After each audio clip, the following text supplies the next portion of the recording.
thanks everybody for joining us. I'm Jana Parker. I am an educational psychologist. I have a private practice in Campbell, California. I'm here with the lovely Melissa Mays. She's joining us from the Teen Therapy Center, Silicon Valley, and Family Therapy Center.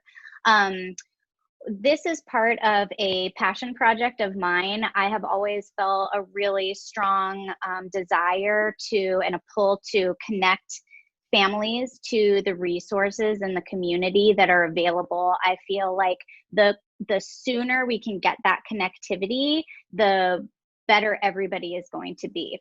So especially in this time of COVID and distance learning, I thought there's no time like the present to just try to do what I can to make sure that the people who are available in our community are visible and approachable. And I'm creating I guess you would call it virtual switchboard. I'm calling it EDU Switchboard, and you can find us at eduswitchboard.com.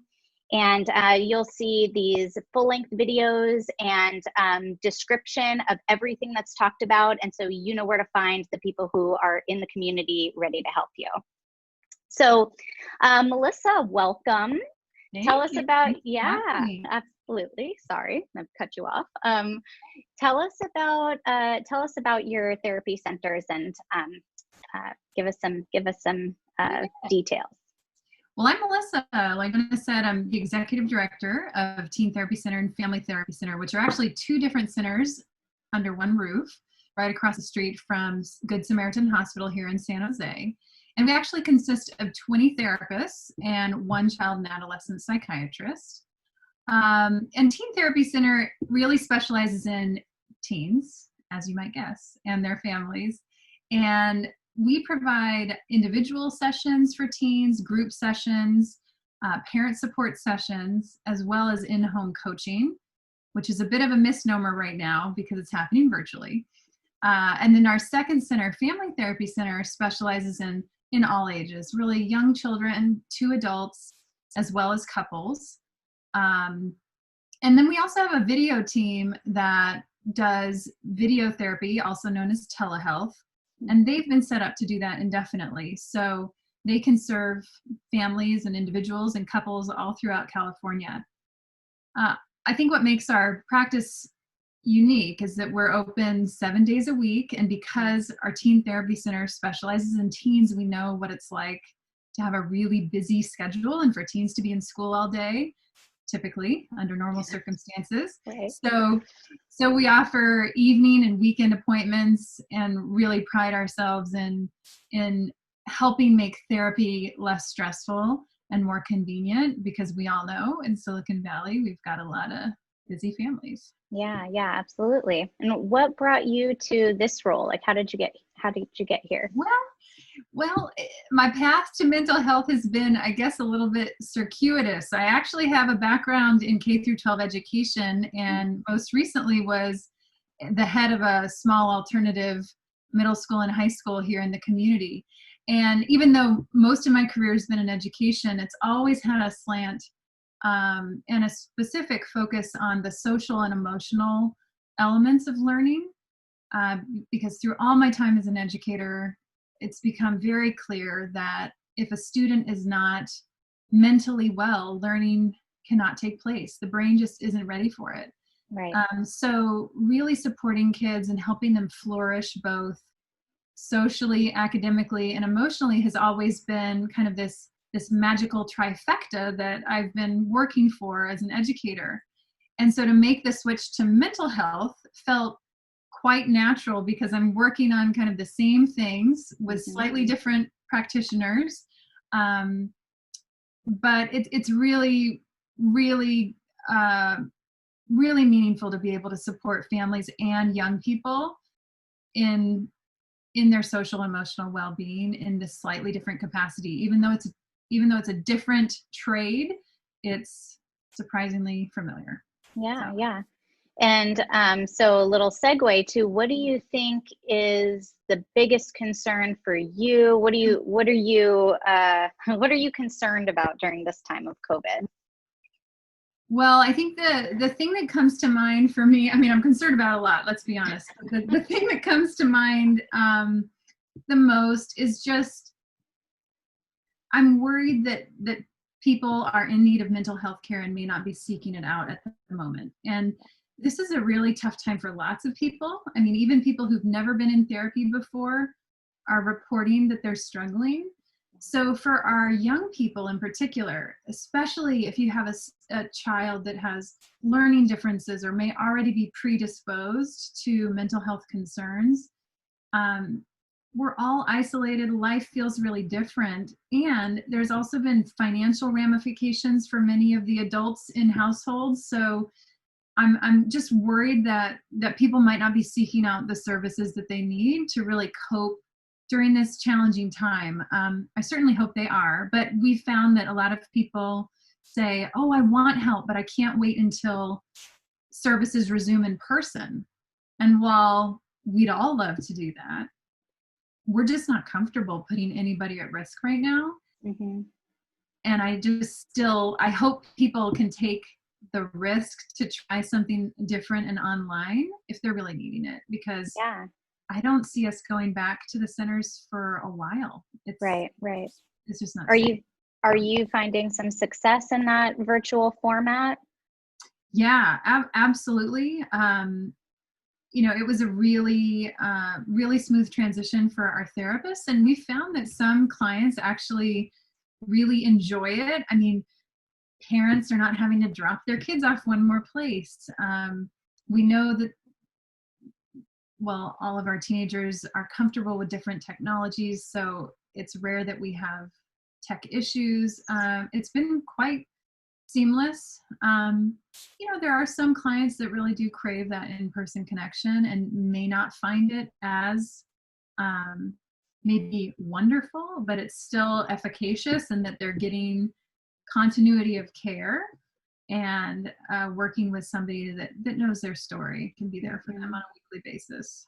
Yeah, that consistency, I think, one of the biggest pieces I've been thinking about is how, teachers and educators, and just whoever a student is typically coming in contact with in the community or at school, who they normally just know, like, that's a touch point, there are so many kids who just need those touch points. And so as we went into online learning in March, I work for public education as well. And that was one of the things that I continued to reinforce with my team was, we are the consistent thing in these kids' lives right now. And it's just having people outside the home that you can continue to connect with, whether it's at school or your therapist, your sports team. It's important to stay connected even if we can't be in person. Yeah, couldn't agree more. I'm so glad we're able to offer the service still. Yeah. Oh, absolutely. So talk a little bit about the services that you provide, like the kinds of interventions, what people might expect from the therapy in your clinics. Sure. So in terms of what we provide, in both centers, we provide individual therapy. In our teen center, we provide group therapy for middle school and high school age students. And then we also provide parent support sessions. So if parents are struggling with how to deal with certain challenging behaviors in the home with their kids, we're here to support with that. And then the in-home teen and family coaching I mentioned earlier is actually a specialized group of licensed therapists who are coaches, and they support the whole family system, either in the home or in the community. When a teenager is really struggling with like a few acute behaviors that are really getting in the way of them being successful in school or life or at home. Yeah. And because of COVID, we've pivoted, and those same like intense and kind of short-term services are still happening, just remotely. Okay. So that's kind of the breadth of what we do. In terms of interventions, our center was actually created based on the work of cognitive behavioral therapy. And for those of you who aren't familiar with that term, it is a psychological framework that really helps clients understand how their thinking patterns and subsequently their patterns of behavior may be creating suffering for them. So the goal of our therapists is to help our clients become more self-aware, kind of have that metacognitive awareness of what they are thinking, how they're thinking, so that ultimately they can learn how to problem solve themselves out of tough situations and move forward positively on their own. Ideally, our job is to work our way out of a job by using that framework.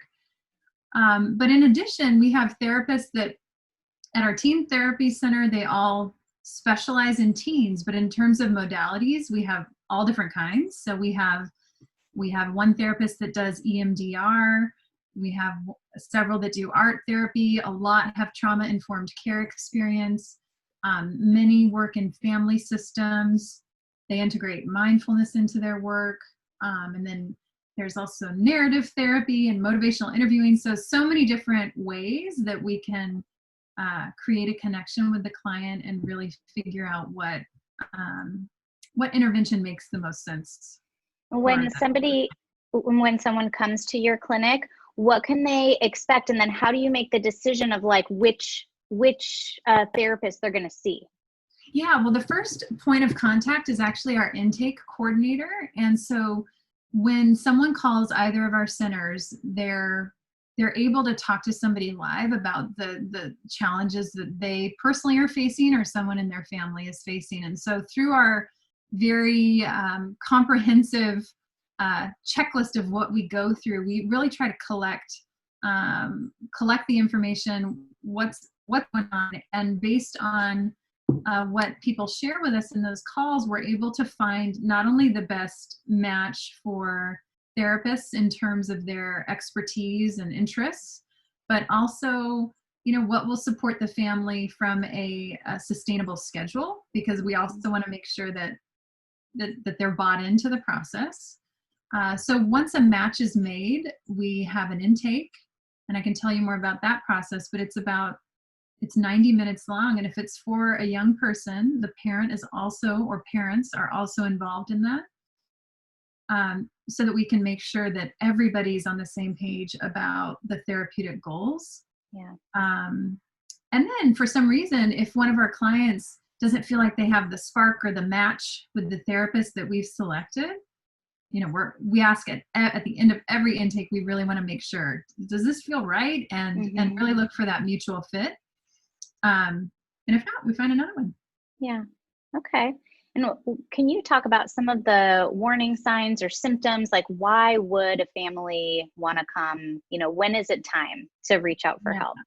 Yes. So, well, the good news is there's really no bad time to reach out for help. I mean, many people enjoy the benefits of therapy, whether they're in crisis or whether they're just having mild symptoms of maybe loneliness or isolation or feeling a little bit down. So many parents find us when their teenager is, let's say, maybe becoming a little bit socially withdrawn, or is starting to have panic attacks, or maybe is engaging in risky behaviors and the parents don't quite know how to respond. We also hear from parents when their teenagers are having trouble dealing with challenging emotions, making friends, and then we also hear from families if they've experienced a significant life event. Maybe they've moved to a new town, or they've had a death in the family, or the parents are experiencing separation or divorce. We actually have a lot of parents call when their child is transitioning or is questioning their gender identity or has come out. So there are so many different reasons why somebody might lean on a therapist. Yeah. But like I said, the good news is whatever the reason is, there's somebody always available to listen. And when you call our number, you'll be matched with somebody that, can be a sounding board and hopefully support you on that therapeutic journey, regardless of what's going on. What about for parents? I know that parents have a lot of stress right now. When might a parent reach out for support? Mm-hmm. Well, like I mentioned, sometimes, what we're seeing a lot of right now is my child's never been anxious or depressed, and they are now, and I don't know what to do. So oftentimes when they're seeing a big shift in their child's behavior, it's a warning sign and it triggers them to reach out. When in terms of more acute challenges, we also for the parent themselves, like for oh, the parent. Yeah. Yeah. So, well, I think honestly, when they just are at a loss, that's often the words we hear. Like, I don't know what to do. Yeah. My child's using again, and I thought we were over this. Or, I don't know how to uphold these boundaries with tech, and I'm so confused. And, I just need some help putting a plan together. So we have actual parent support sessions where a parent can talk to a therapist just about their parenting practice. And then we also have that in-home coaching, which I described, where someone actually embeds in the family. And sees the issues kind of unfolding in real time, and can make in the moment suggestions, which is amazing. Yeah, absolutely. I kind of wish I had that for me, like as a dog trainer. I could really use a third party sometimes telling me, no, did you just realize you reinforced that? So it comes from a loving, supportive place that's invested in the whole family's therapeutic goals. Yeah. But really need to have an outside perspective when you're in the moment. Yeah, absolutely. Are there kids or are there issues that you don't really support or that you might refer out for? Yeah, I mean, the good news is there aren't very many, but one thing we don't specialize in are eating disorders. And there is a difference between disordered eating and a full-blown eating disorder. And so because that is a life-threatening mental illness, we do refer out to other great agencies in the Bay Area. But then the only other thing that typically comes up is for parents or teenagers looking for DBT groups, dialectical behavioral therapy, which is a type of CBT. And the only reason we refer out is we just don't have somebody specializing in it right now. Okay. But I foresee that changing in the future. Yeah. If there was one tip that you would provide for parents as we head into distance learning in the 2021 school year, what would you say? Well, I would say it is okay to ask for help. We are entering into an unprecedented transition back to school. There's never been anything like this in terms of the level of uncertainty, the actual danger of returning to school, whether you're an educator or a parent or a kid. I think because of all the uncertainty this fall, it's going to be hard. I'd say have some compassion with yourself. Know that this isn't going to be easy, but there are so many amazing professionals in this community that are happy to support. We hope you'll lean on the people that you need to get through this. And we will. We will get through it. I mean, we will. We don't know when, but we're all in it together. So, it's really nice.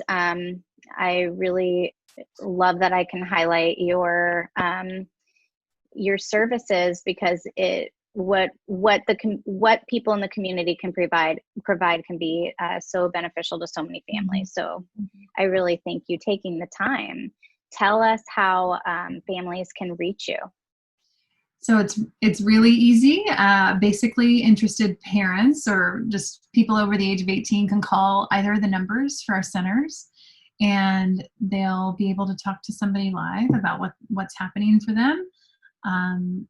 At that point, after we gather information, we will select a therapist that we believe will be a great match and set up the 90-minute intake that I spoke about. And parents, or I should say adults, can call us, but if they're not interested in talking right away or they're up late at night and just wanting more information, they can also submit a short form on our websites.